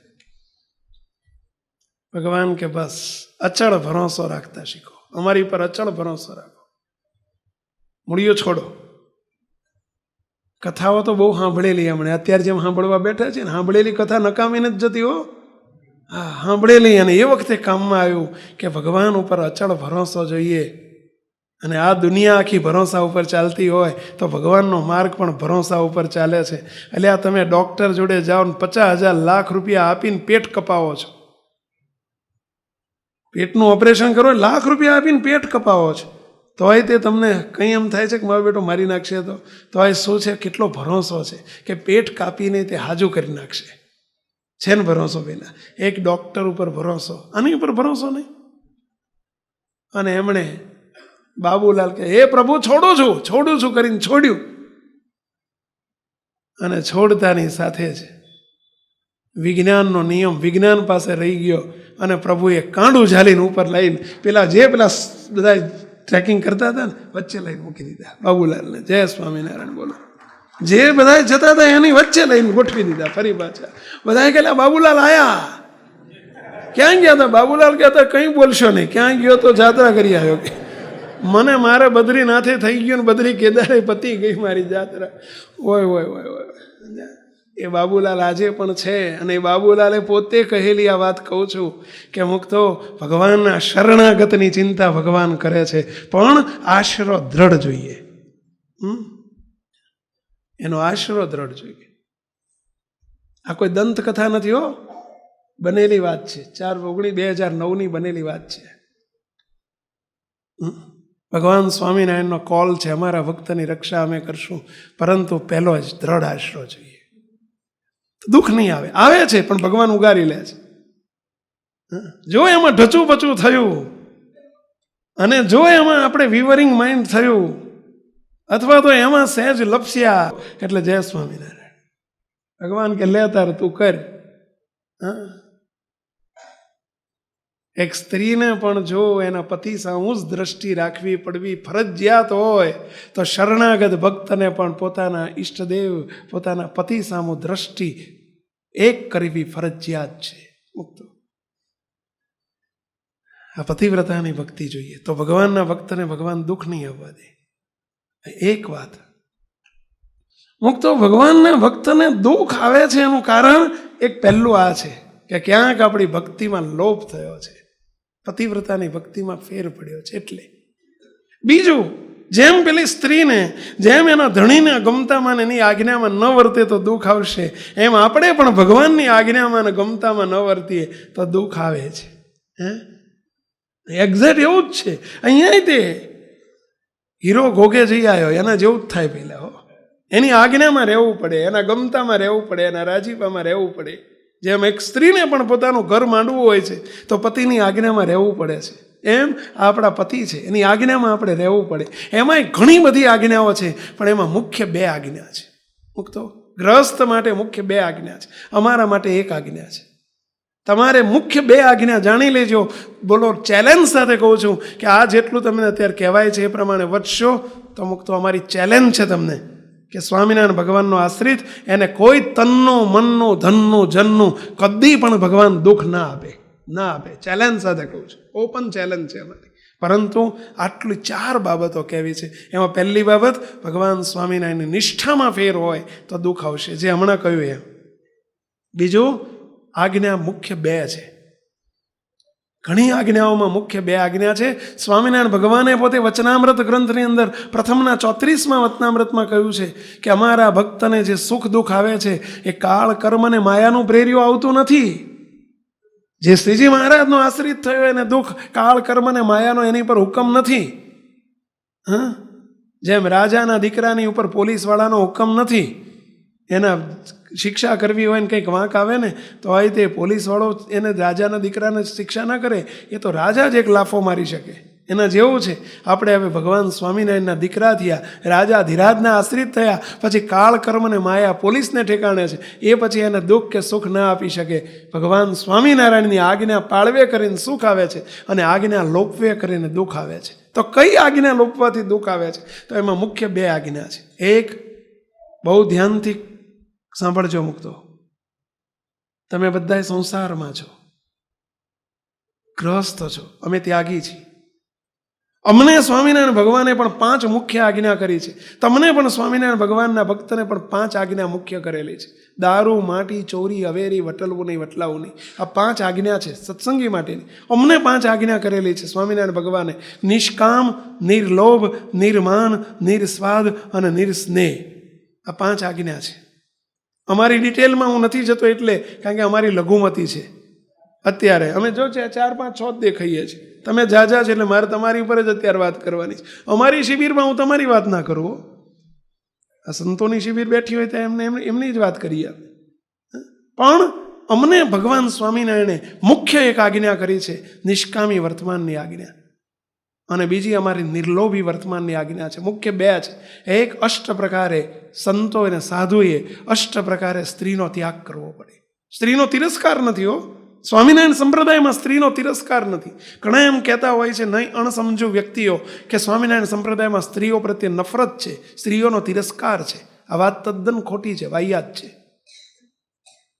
જો અહીં તમને જેટલી સુવિધા છે ને, આ જેવડો હોલ છે, જેટલા જોઈ પંખા ફરે છે, અહીં જેવી સુવિધા છે એવી જ સુવિધા નીચે મહિલાઓ માટે એવી ને એવી એક રંચ માત્ર એમના અહીંથી ઓછી નથી. બોલો, નીચે આખો મહિલાનો હોલ છે, ત્યાંય તે મહિલા મુક્તો એટલો જ ફેર છે. સ્ક્રીન ઉપર જુએ છે ને સાંભળે છે અને તમે બધા સામે બેસીને સાંભળો છો. પરંતુ એમની સ્પેશિયલ સુવિધા છે. સ્વામિનારાયણ ભગવાને આ સ્ત્રીઓની બસોની અંદર, ટ્રેનોની અંદર સ્પેશિયલ ડબ્બા હોય છે. ટ્રેનની અંદર મુંબઈમાં જુઓ તમે, જે મેટ્રો ટ્રેન ચાલે છે મુંબઈની અંદર, સ્પેશિયલ ઓનલી ફોર લેડીઝના ડબ્બા હોય છે. એટલે શું લેડીઝનો તિરસ્કાર છે? પહેલાં એ નફરત છે? ના, સુવિધા આપી છે, સ્પેશિયલ એમના માટે રિસ્પેક્ટ છે એક જાતનું. એમ અહીંયા પણ સ્ત્રીઓ માટે રિસ્પેક્ટ છે, તિરસ્કાર નથી. બધી જ એરેન્જમેન્ટ એમને જુદી છે, જુદું મંદિર છે, જુદી વ્યવસ્થા છે, જુદું બેસવાનું છે. પરંતુ પવિત્રતાનો પુંજ એટલે જ સત્સંગ કહેવાય. સાધુનું જીવન પવિત્ર જોઈએ. અને જ્યાં જ્યાં ભેળીહાળો થયો છે, સ્ત્રીઓ અને પુરુષોની જ્યાં મર્યાદાઓ લોપાણી છે, અને ત્યાં તમે જાણો છો ધર્મના નામે અધર્મની પ્રવૃત્તિઓ કેવી થાય છે. સ્વામિનારાયણ ભગવાને આ શુદ્ધિ કરી છે, આ તિરસ્કાર નથી. અમારા માટે અષ્ટ પ્રકારે સ્ત્રીનો ત્યાગ એટલે કે સ્ત્રીથી છેટા રહેવું, અષ્ટ પ્રકારે એ અમારું ગ્રહસ્થ સંતોનું બ્રહ્મચર્ય છે. અને અમારી શોભા એ બ્રહ્મચર્ય છે, અમારું ઘરેણું છે. સંતોનું ઘરેણું એટલે બ્રહ્મચર્ય છે. જેમ તમે ઘરેણું ઘડિયાળ પહેરો ને કેવા શોભો, અમે ઘડિયાળથી ન શોભીએ, અમે પેન્ટ શૂટથી ન શોભીએ, અમે અમારા બ્રહ્મચર્યથી શોભીએ છીએ. એ અમારું ઘરેણું છે, અમારી મૂડી છે. પરંતુ અમને અષ્ટ પ્રકારે બ્રહ્મચર્ય કહ્યું, તમને અષ્ટ પ્રકારે બ્રહ્મચર્ય નથી કહ્યું. પરંતુ ગ્રહસ્થને પણ બ્રહ્મચર્ય અવેરી વર્તમાન કહેવાય, એ મુખ્ય છે. અને એમાં શું શું આવે, એમાં જો ફેર પડે તો દુઃખ આવશે જ, સમજી લેજો. જે કંઈ સ્વામિનારાયણ ભગવાનના ભક્ત થયા પછી જો દુઃખ આવે છે તો એનું એક કારણ જે હમણાં કહ્યું તે, બીજું કારણ કહી રહ્યા છીએ કે ભગવાનની આ આજ્ઞામાં લોપ થાય છે એટલે દુઃખ આવે છે. કઈ આજ્ઞા? તો તમારું ગ્રહસ્થનું બ્રહ્મચર્ય છે, જેને અવેરી વર્તમાન કહેવાય છે. એ શું? તો પરસ્ત્રી સામે કુદ્રષ્ટિ કરવી, સ્ત્રીએ પરપુરુષ સામે કુદ્રષ્ટિ કરવી, પરસ્ત્રીનો સંગ કરવો, અને સ્ત્રી જો પરપુરુષનો સંગ કરે, આ બ્રહ્મચર્યનો લોપ કહેવાય, નિષ્કામ ધર્મનો લોપ કહેવાય. દુનિયા નહીં જાણે, કોઈ નથી જાણતું, પણ ભગવાન અંતર્યામી છે, પ્રગટ છે, બધું જુએ છે ને બધું જાણે છે. એમનો કેમેરો તમારી પર મંડાયેલો છે, સમજી રાખજો. અંધારું હશે તો એ અંધારામાંય પ્રભુ જુએ છે, એને એલોઝનની જરૂર નથી. એકાંતમાં તમે કોઈ ભૂલ કરીને આવું વર્તમાન લોપ્યું તો એ પણ પ્રભુ જુએ છે. બંધ બારણે કદાચ સ્ટોપર વાખી અને હાલડ્રાફ મારીને તમે કંઈ પણ કૃત્ય કર્યું, ભગવાન જુએ છે. ધ્યાન રાખજો મુક્તો. આજનો સમય એટલો વિષમ છે, ભયંકર દેશકાળ છે અત્યારે આ બધી બાબતો માટે. અત્યારથી નાનપણથી કો એજ્યુકેશન આવી ગયું છે. કો એજ્યુકેશન એટલે સાથે ભણવાનું, સાથે નોકરીઓ કરવાની, ફ્રીડમ જેને કહેવાય બીજી ભાષામાં. ફ્રીડમના અમે વિરોધી નથી, પરંતુ એ સ્વતંત્રતા સ્વચ્છંદતામાં ન પરિણમે એનો ખ્યાલ તો રાખવો પડશે મા બાપે અને દીકરા દીકરીઓ બધાએ રાખવો પડશે.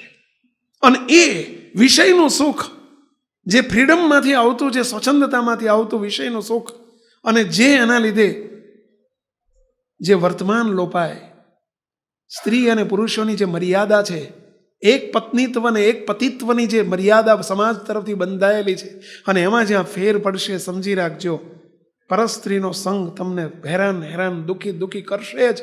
પ્રભુનો કુરાજીબો થાય છે, પ્રભુની આજ્ઞા લોપાય છે. એટલે પરસ્ત્રીએ જો પરપુરુષનો સંગ કર્યો તો તકલીફ આવશે જ. આજે નહીં આવ્યો હોય તો કાલે આવશે. પાપનો ઘોડો ભરાય છે, સમજી રાખજો.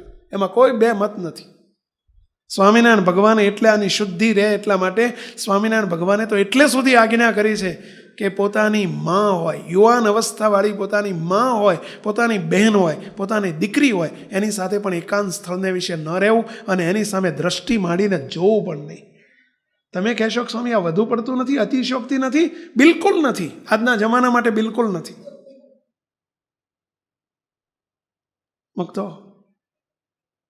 ઘણું જ એકાંતમાં બનતું હોય છે આવું. મા બાપ જાણે કે ભાઈ બહેન છે, મા બાપ જાણે કે મિત્રો છે, પરંતુ મિત્રતાના દાવા હેઠળ અને ભાઈ બહેનના દાવા હેઠળ પવિત્રતાના એ નાતા કઈ મિનિટે અપવિત્ર થઈ જાય ખબર ના પડે. ભાઈ, અમદાવાદના એક મિલ માલિકે પોતાની સગ્ગી બેન સાથે લગ્ન કરેલા છે. તમે કદાચ જાણતા હોય કે ન જાણતા હોય. સગ્ગી પોતાની એક માં ને એક બાપની જણી બેન. બોલો, કાકા બાપાની દીકરી બેન નહીં, મામા માસીની નહીં, બોલો. પણ મિલ માલિકના દીકરા કહેવાય એટલે તો બધી લીલામાં ખપી જાય. હા, પણ આ કળિયુગ છે, ઘોર કળીકાળ છે, ધ્યાન રાખજો બધાએ, નહીતર દુઃખ આવશે જ. તમે ગમે એટલી ભક્તિ કરી હશે, દુઃખ આવશે. આ સેવક એક દ્રષ્ટાંત આપે છે, બનેલો પ્રસંગ કહું છું કાયમ, કે આપણો એક સત્સંગી છે અમદાવાદની અંદર, આજથી 6-7 વર્ષ પહેલા બનેલી હકીકત છે. ભગવાન સ્વામિનારાયણની અનન્ય નિષ્ઠા છે, કપાળમાં તિલક ચાંદલો હોય છે, ભગવાનનો ધર્માદો ચોખ્ખો કાઢે છે, આવકમાંથી 10% ધર્માદો કાઢે છે, બજારનું પાણી પણ પીતા નથી, મંદિરમાં 2-4 કલાક સેવાઓ આપે છે. પરંતુ 40 વર્ષની ઉંમરે એમને બ્લડ કેન્સર થઈ ગયું. 40 વર્ષની ઉંમરે બ્લડ કેન્સર થયું. બાળકો નાના છે. કેન્સરનું ઓપરેશન કરાયું ફર્સ્ટ ટાઈમ. 2 મહિના પછી બીજી વખત, બીજા 6 મહિના પછી ત્રીજી વખત. રીબાય, ભયંકર રીબાય. 3 ઓપરેશન કર્યા. ડોક્ટરો એક જ કે ગમે એટલા ઓપરેશન કરશો પણ તોય સારું થવાનું નથી. બહુ રીબાય. હોસ્પિટલમાં 4થા ઓપરેશન માટે દાખલ કર્યા. 4થું ઓપરેશન થઈ ગયું, 4થી વખત થયું. લાખો રૂપિયાના ખર્ચા થતા હતા. ઓપરેશન પતાયા પછી જ્યારે એમને ઘેર લઈ જતા હતા દવાખાનેથી, એમના સંબંધીનો ફોન આવ્યો કે સ્વામી અમારે એમને દર્શન કરવા લઈ આવવા છે. આપણું ગાંધીનગર સ્વામિનારાયણ ધામ છે, ત્યાં લઈ આવ્યા. હગાવાલા બધા એમના આવેલા, એમના બનેવી આવેલા, બહેનો આવેલા, એટલે એમના મામા આવેલા, માસા આવેલા, કાકા આવેલા, બધા હગાવાલા ઘણા પુરુષો જોડે હતા. બધા આવીને આ સેવકને કરું કરવા માંડ્યા. કરું એટલે સમજ્યા ને, ચૂંટી ખાધો. સ્વામી આવા હારા ભગતને ભગવાન આમ કેમ દુઃખ આપે છે? સ્વામી આવા હારા હરિભગતને ભગવાને દુઃખ કેમ આપ્યું? ભગત આટલા બધા સારા છે અને આટલી ભક્તિ કરે છે ને ભગવાને દુઃખ કેમ આપ્યું? આટલું બધું દુઃખ કેમ? અમારાથી જોયું જતું નથી. બધાયનું સાંભળીને અમે એક જ જવાબ આપ્યો કે ભાઈ એમણે કેમ દુઃખ આપ્યું એનો જવાબ હું તમને કોઈને આપી શકું એમ નથી. આનો જવાબ મારે એમને આપવો છે. તમે બધા બહાર જતા રહો, ચલો. પણ એટલું હું તમને કહી દઉં બધાને કે કોઈ તમે બજારમાં જતા હોય, બજારમાં નીકળ્યા હોય ને તમે ચાલતા જતા હોય ને તમારી આગળ એક કોઈ ઇનોસેન્ટ, કોઈ નિર્દોષ વ્યક્તિ હાથ હિલોળતો બિચારો જતો હોય, હાલ્યો જતો હોય, અને તમે નજરે જોયું કે ચારેય બાજુથી પોલીસની ગાડીઓ આમથી આવી, પોલીસની ગાડીઓ આવીને ઘેરી લીધો પેલાને, આગળવાળાને, અને બધા પોલીસો ઉતર્યા ને એને પકડીને મારી જોડીને એને બેડ લાફી કરીને ઢેંકી કરી અને એને ગાડીમાં નાખી દીધો અને ગાડી ઉપડી ગઈ. તમે ઘેર જઈને એમ જ કહેશો કે બિચારો એક નિર્દોષ માણસ આગળ જતો હતો અને લે પોલીસ આવીને મારીને પકડી ગઈ. લે પોલીસે એને પકડી લીધો. બિચારો નિર્દોષ હતો. તમને દેખાય છે નિર્દોષ, પરંતુ આગળ પાછળ કંઈક એને ધંધો કર્યો છે કે જેથી કરીને પોલીસ પકડી ગઈ છે. કેમ તમને ના પકડી ગઈ ને એને પકડી ગઈ? એમ જે કંઈ અત્યારે આપણને દેખાય છે, એક વાત સમજી લેજો, ભગવાનના ઘેર દેર છે, અંધેર નથી. દુઃખ આવ્યું છે ભગવાનના ભક્તને તો કંઈક આગળ પાછળનું કંઈક કરેલું છે, કંઈક ખોટું કર્યું છે, એટલે આ દુઃખ આવ્યું છે. જે ખોટું કર્યું છે એની કોઈને ખબર નથી, અને જે રિઝલ્ટ દેખાય છે ને આખી દુનિયા જાણે છે. એટલે ગુનેગાર કોણ ઠરે છે પહેલા? જેમ પેલી પોલીસ ગુનેગાર ઠરી, પોલીસ બિચારાને લઈ ગઈ. એટલે આ બિચારો નથી એ, નહીંતર પોલીસ ના લઈ જાય. એમાં દુઃખ આવ્યું છે, બિચારો નથી, આગળ કંઈક લોભ કર્યા છે એટલે. બાકી ભગવાનના ઘેર અંધેર નથી. સમજ્યા? એ બહાર ગયા બધા સંબંધીઓ, એટલે એમને કહ્યું, એકલા એ બેઠા છે ને આ સેવક બેઠો છે, એમને એટલું જ પૂછ્યું, દયાળુ તમને હું પ્રશ્ન પૂછું છું, તમે મને આવો પ્રશ્ન કર્યો કે મને ભગવાને કેમ આટલું દુઃખ આપ્યું? ચલો તમે પૂછી શકો છો, પૂછો આનો જવાબ આપો. આ બધા અંજાન છે, બધાને તમે છેતર્યા છે, ખુદ ભગવાનને છેતર્યા છે. તમે મોટો ચાંદલો કરીને ફરો છો અને મંદિરમાં સેવાઓ આપો છો, લાખો રૂપિયાના દાન કરો છો, એટલે શું એનાથી ભગવાન રીઝી જશે? તમારું આંતર જીવન કેટલું ગંદુ ને ગોબરું છે. તમે કેટલી પરસ્ત્રીઓના સંગ કરેલા છે. છાતી ઉપર હાથ મૂકીને જવાબ આપો કે આ વાત સાચી છે, ખોટી છે. આ જે દુઃખ આવ્યું છે એનું કારણ આ છે. બોલો, ના પાડો કે વાત ખોટી છે. ચલો તો હું ભગવાનને પ્રાર્થના કરું કે હે પ્રભુ, તમારા ઘેર અંધેર કેમ છે? મુક્તો આંખમાંથી આંસુ આવી ગયા, રડી પડ્યા. સ્વામી વાત સાચી છે. દુનિયાને છેતરી શકશું આપણે, ભગવાન નહીં છેતરી શકશું.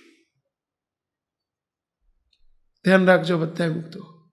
સંસારમાં રહેવાની ના નથી, ભણવાની ના નથી.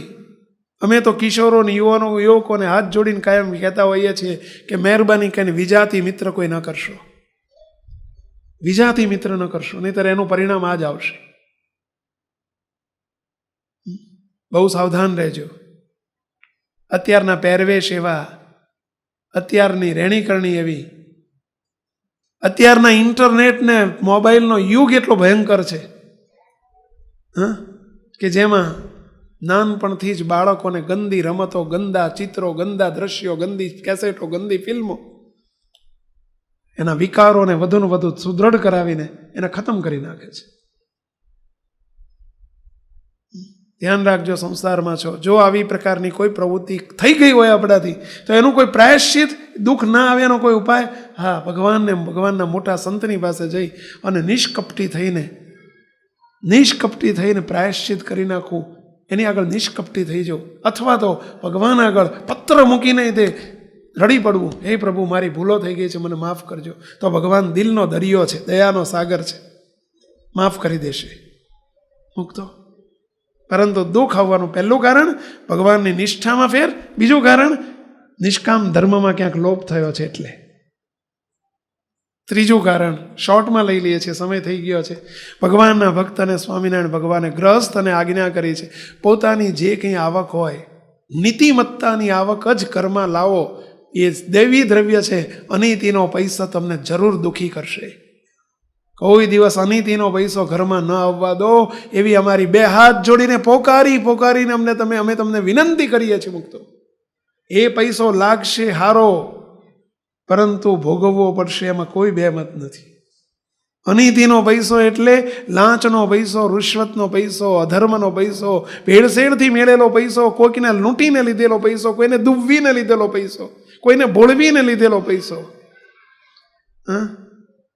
કોઈને દુખવીને કે દુખવીને લીધેલો પૈસો,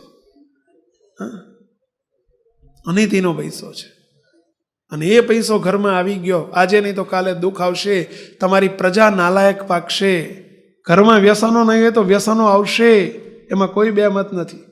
ઘણા મા બાપ કેવા સંસ્કારી હોય અને દીકરાઓ દારૂડિયા હોય છે. એનું કારણ શું હોય છે? પહેલા આ બહુ મોટું કારણ છે. અનીતિનો પૈસો ઘરમાં આવી ગયો, દુઃખી કરી નાખશે. ધ્યાન રાખજો મુક્તો. કોઈ દાડો ન લેશો, નહીતર એ હસીને લેવાનો અને રોઈને ભોગવવાનો. એમાં કોઈ બેમત નથી. અમે એક નહીં, આવા 1000 દ્રષ્ટાંત જોયા છે. આપણી પાસે સમય નથી, નહીતર હું તમને આમ 1, 2, 3, 4, 5, 10, 15, 25 આજના જમાનાના તમને 25 દ્રષ્ટાંતો તમારી આગળ રજૂ કરું કે કેવા દુઃખી લોકો અમે જોયા છે. અને એનું કારણ એક જ, અનીતિનો પૈસો ઘરમાં આવ્યો. નીતિનું ખાજો, નીતિનું કમાજો, એ દૈવી દ્રવ્ય છે. બાકી અનીતિનું આવ્યું એ હેરાન કરી નાખશે. અને અમે તો એથી આગળ એક સ્ટેપ કહીએ છીએ કે અનીતિનો પૈસો તમે ઘરમાં લાવશો નહીં, તમને દુઃખી કરશે. અને તમને ન રહેવાતું હોય ને પૈસાના બહુ લાલચુ ને લોભી હોય, અને પૈસા એવા ભલે જેવા હોય એવા, આપણે તો પૈસા જોઈએ, એવી જ દાનતથી જો પૈસા ભેગા કરતા હોય, અનીતિનો તમને શોષ ના હોય અનીતિના પૈસાનો, તો મહેરબાની કરીને એવા પૈસાનું દાન આ સંસ્થામાં કોઈ દાડો કરશો નહીં. એટલી અમારે બે હાથ જોડીને અમારી વિનંતી છે. આ સંસ્થામાં એવો 1 રૂપિયો કોઈ ના આપશો, ભલા થઈને ના આપશો, આવી અમારી વિનંતી છે. નહીતર એ અનીતિનો પૈસો તમારું બગાડશે અને મંદિરમાં આવશે તો અમારું બગાડશે. અને નીતિનો પૈસો જે કંઈ કમાઓ, એમાંથી ભગવાને એમાં પણ કહ્યું છે કે એમાંથી 10% અથવા 20% ભાગ ભગવાનને અર્પણ કરવો જોઈએ. 10% અથવા 5% ભગવાનને અર્પણ કરવા જોઈએ, કે જેથી જાણે અજાણે એમાં કંઈક એ પૈસો શુદ્ધિકરણ થઈ જાય અને કંઈક ખોટો પૈસો આવી ગયો હોય, અજાણે, જાણીને તો લેવાની ના જ છે, પણ અજાણે કંઈ થયું હોય તો એની દ્રવ્યની શુદ્ધિ થાય. એટલા માટે 5% અને વ્યવહાર સારો હોય તો 10% ભગવાનને અર્પણ કરવા જોઈએ. ભગવાન જવાબદારી લઈ લેશે, કોઈ દિવસ દુઃખ નહીં આવવા દે. અને દુઃખ આવે છે એનું ત્રીજું કારણ આ છે કે અનીતિનો પૈસો આવે છે અથવા નીતિના પૈસામાંથી ભગવાનનો ધર્માદો, ભગવાનની સેવા નથી થતી, એનું કારણ છે. આ ત્રીજું કારણ છે. અને ચોથું છેલ્લું કારણ છે દુઃખ આવવાનું, ભગવાનના ભક્તને દુઃખ આવવાનું, એકબીજાનો અંદર અભાવ, અવગુણ, અપરાધ, દ્રોહ, અને એણે કરીને ભગવાનના ભક્તનો અપરાધ થઈ જાય, એના જેવું મોટું કોઈ દુઃખ નથી, એના જેવું મોટું કોઈ પાપ નથી. એનાથી પણ દુઃખ આવે છે. ત્યારે દુઃખ આવવાના ભગવાનના ભક્તને એના શરણે આવ્યા પછી પણ દુઃખ આવવાના 4 કારણો છે. બધાને વિનંતી કરું છું, આ માત્ર નોંધજો, કાગળમાં નહીં, અહીં નોંધજો. અને જીવનમાં જ્યાં જ્યાં બદલાવ લાવવો ઘટે, જ્યાં જ્યાં આપણી કસર દેખાતી હોય, ભૂલ થતી હોય, એ ભૂલમાં સુધારો કરજો એવી વિનંતી સાથે સર્વે મુક્તો. અને જય સ્વામિનારાયણ મુક્તો.